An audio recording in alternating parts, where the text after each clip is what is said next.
Ajay sir, मैं एक चीज आपसे छोटा सा पूछ लूं, फिर चलेंगे हम लोग खजूरिया साहब और सलीम साहब से भी सुनेंगे कि रात को क्या हुआ। अजय सर, रात भर जो ब्लैकआउट की खबरें आ रही हैं, एक तो कि क्या है, क्या हकीकत रही जो मेन स्ट्रीम मीडिया दिखा रहा है। मेन स्ट्रीम मीडिया ने तो यहां तक दिखा दिया कि आप इस्लामाबाद पहुंच गए हैं, कराची का पोर्ट खत्म कर दिया गया है, पाकिस्तान के अंदर भारतीय सेना घुस चुकी है। हकीकत क्या? देखिए, मैं एक शब्द में यदि कहूं तो आजकल हम लोग जो है मदारी का खेल देख रहे हैं। और मदारी के जो जमूरे हैं, एक हिंदुस्तान में के लोग हैं, वो जो मीडिया से जुड़े हुए हैं, और एक पाकिस्तान में इसी तरीके से जमूरे हैं जो यहाँ पर भक्त बने घूमते हैं, और वो वहां वाले वहां के भक्त बने घूमते हैं। दोनों जगह जमूरे। यदि आप पाकिस्तान के उसको देखेंगे उधर पर, तो वहां पर भी कमोबेश, इतना न सही लेकिन वहां पर भी कुछ न कुछ इसी तरह परोसा जा रहा है। हिंदुस्तान के अंदर तो हद ही किए हैं, पता नहीं क्या क्या, जो देख के मैं खुद ही हंसी आती है कि क्या दिखा रहे हैं और क्या नहीं दिखा रहे हैं। मैं अभी बताऊं, मैं अभी कश्मीर था 6 दिन 5 दिन, और उस दौरान मैं बॉर्डर पे और तमाम जगह घूमा।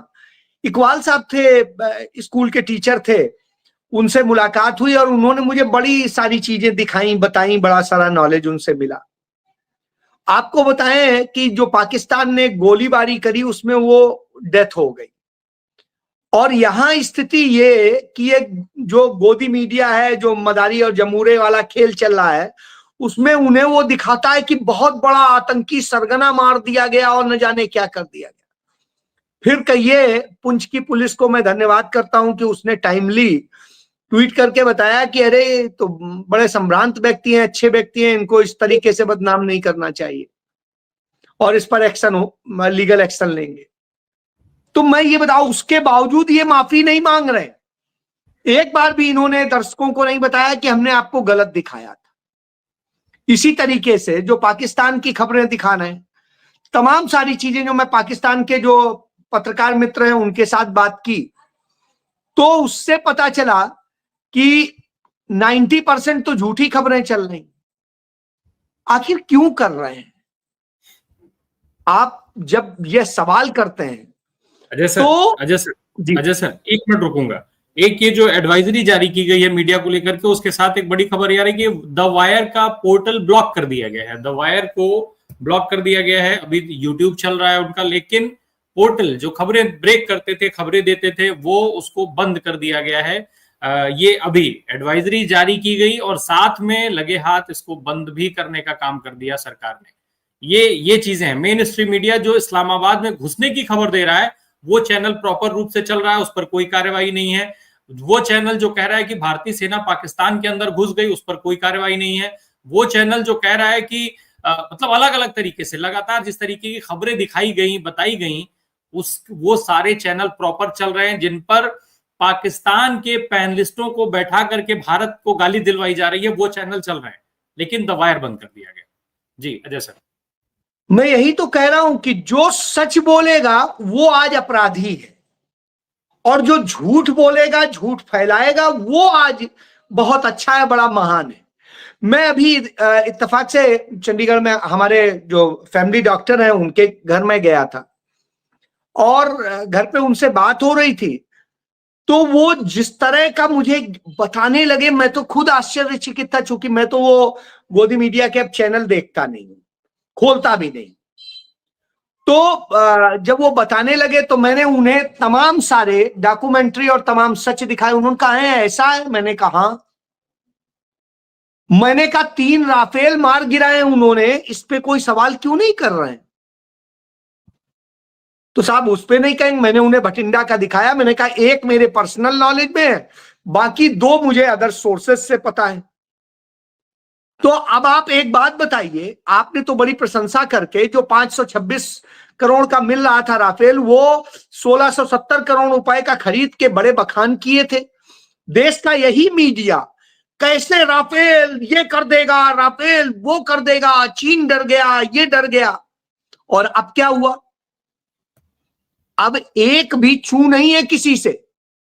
कोई नहीं कह रहा है पंपोर में मिला वो क्या था, अखनूर में मिला वो क्या था, और भटिंडा में एयरबेस के पास जो खेतों में मार गिराया गया वो क्या था, कोई नहीं।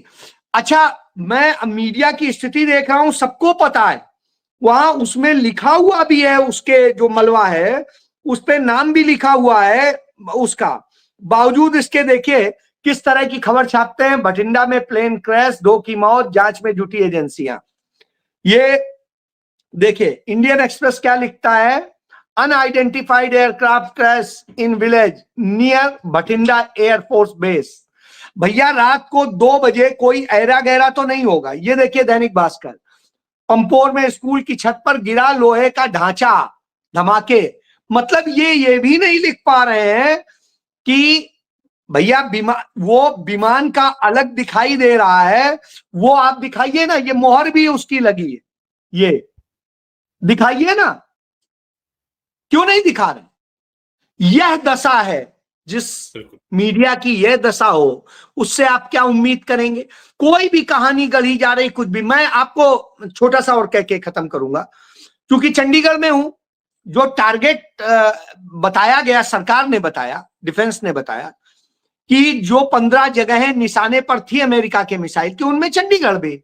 और चंडीगढ़ होने की वजह है, चंडीगढ़ में नॉर्थ वेस्ट इंडिया का जो एयर का है वो मुख्यालय है।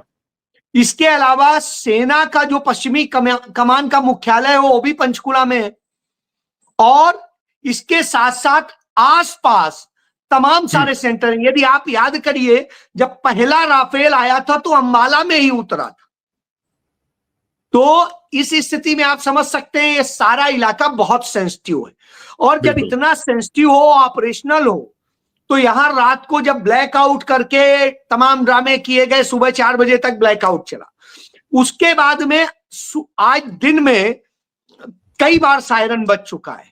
मैं ये इसलिए कह रहा हूं कि आप तब तो रात में ब्लैकआउट करा के सायरन बजा के कर रहे थे, चलिए अब दिन में कौन सा ब्लैकआउट है, सूरज को ढक दीजिएगा क्या। सबसे बड़ी बात ये। दूसरी चीज ये कि जिस तरह से इन्होंने ये पूरा ड्रामा किया, ड्रामा ही कह रहा हूं इसलिए क्योंकि जो इन्होंने ब्लैकआउट, एक बात बताइए, भारत ने ही मिसाइलों के अटैक किए, हम भी मान रहे हैं। जो उन्होंने कहा कि हमने 9 जगह किए, उन 9 जगह क्या वो जाके लाइट देख के मिसाइलें जा रही थी? नहीं, वो टारगेट सेट किए जाते हैं वो सैटेलाइट मैप के जरिए, और उस जगह जाके वो टारगेट पे हिट करते हैं।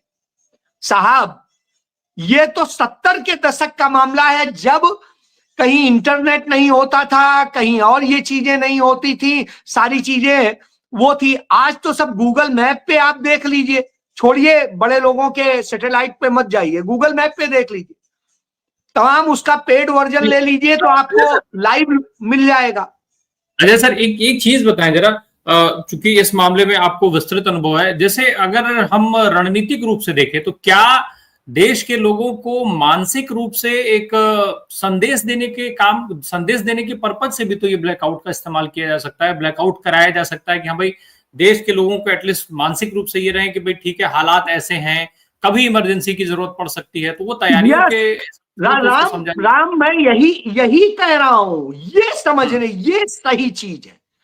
असल में क्या है, आप याद करिए, कोविड के दौरान अचानक ऐसे डराया गया कि यार ये हो जाएगा, मर जाएंगे, ये हो जाएगा, वो उसको छू लेंगे, खांस देंगे, बोल देंगे, ये हो जाएगा। कोविड खत्म हो गया क्या? कोविड का वायरस खत्म हुआ? नहीं खत्म हुआ। लेकिन आज कोई शोर नहीं। आज भी आप कई लोगों को टेस्ट कराइए, खांसी बुखार जब वो होता है तो कोविड के लक्षण मिल जाते हैं, छोड़िए। तब क्या फिर उसके बाद में 60 लाख लोग जो भी बताए जाते हैं, जो यूनिसेफ बताता है और जो बताते हैं, तो अब आप ये देखिए कि 60 लाख लोगों की मौत के बाद में हम क्या कह रहे हैं? हम कह रहे हैं मोदी जी ने बचा लिया, नहीं तो पता नहीं क्या होता, मर जाते। तो आज भी ये ड्रामे क्रिएट करके, मैं इसीलिए मदारी का खेल कह रहा हूं। अजय सर जरा खत्म कर रहा हूं जी, खत्म कर रहा हूं। ये ड्रामे क्रिएट करके यह देश को बताने की कोशिश हो रही है, अरे भैया मोदी जी थे तो बच गए, नहीं तो खत्म हो जाते, मार डाला जाता, पूरा पाकिस्तान तबाह कर। वो पिद्दी, मैं कह रहा पिद्दी का शोरबा वो खत्म कर देगा। कितनी टोटल आबादी है? 24 करोड़। भारत की आबादी 140 करोड़। उनका डिफेंस सिस्टम ये देख लीजिए, चाहे थल सेना देख ले, चाहे वायुसेना देख ले, चाहे जल सेना, हमसे 10 गुना बुरी हालत में, 10 गुना हम उससे बेहतर। और हमने इतने हथियार मोदी की सरकार में खरीद डाले, सब कुछ कर डाला, सौदे कर डाले, क्या क्या कर डाला, और इसके बाद हम कह रहे हैं कि पाकिस्तान हमें कर लेगा। क्या हंसी आती है। यदि पाकिस्तान हमारी चींटी भी मारे तो हमें शर्म आनी चाहिए। और उसने हमारे दर्जनों लोग मार डाले हैं, हमारे सैनिक मार डाले हैं। आज आप चंडीगढ़ में कमांड हॉस्पिटल में पता कर लीजिए, एयरफोर्स के हॉस्पिटल में पता कर लीजिए, 100 से अधिक हमारे सैन्य लोग भर्ती हैं, गंभीर रूप से घायल। जी।